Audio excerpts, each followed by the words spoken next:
Intelligence sources have made some fresh revelations.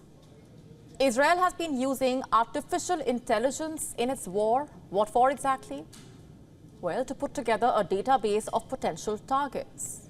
And based on what, you ask? There are apparent links to Hamas militants. This powerful AI system is called Lavender. It was developed by the Israel Defense Forces Elite Intelligence Division, Unit 8200. At one stage, it was identifying as many as 37,000 targets, roughly spending 20 seconds on each one. Yes, less than half a minute to assess if a person is linked to Hamas. Israeli officers say this system had been really efficient and that they could count on its statistical mechanism. In fact, some claim they added zero value to the attacks. They simply worked as a stamp of approval. And the AI system did the dirty job. And just like that, they ended thousands of people. How efficient, right? But what about accuracy? Was every single target that came under attack associated with Hamas? Not really. And I am not the one saying that. According to reports, Israeli intelligence sources themselves have admitted this. They claim Israeli military officials permitted large numbers of Palestinian civilians to be killed, particularly during the early months of the conflict. In fact, before launching an attack, they had an estimated number of civilians who could be killed, meaning they were fully aware of the innocent lives they were going to take. Two sources reportedly said that during the early weeks of the war, they were permitted to kill 15 or 20 civilians during airstrikes on low-ranking Hamas militants. For a top-ranking Hamas official, they were allegedly permitted to kill more than 100 civilians in a single attack. Permitted? These are civilian lives we are talking about.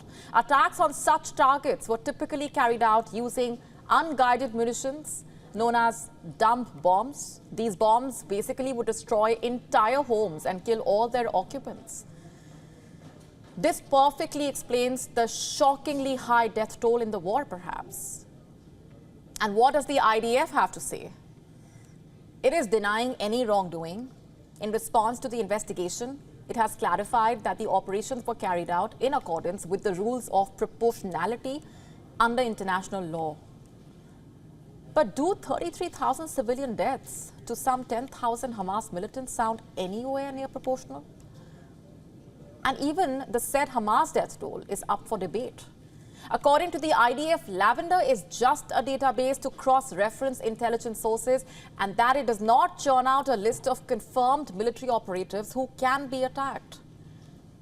So why are its officials claiming otherwise then? In earlier Israeli military operations, producing human targets was often a more labor-intensive process. Multiple sources have said the decision to incriminate an individual or identify them as a target was discussed and then signed off by a legal advisor. But all these procedures merely became formalities, it seems, when the war broke out. The IDF allegedly approved its sweeping use as a target recommendation tool. It soon created a database of tens of thousands of individuals marked as low-ranking members of Hamas's military wing. But Lavender is not the only AI system at work. It was used alongside another AI-based decision support system called the Gospel.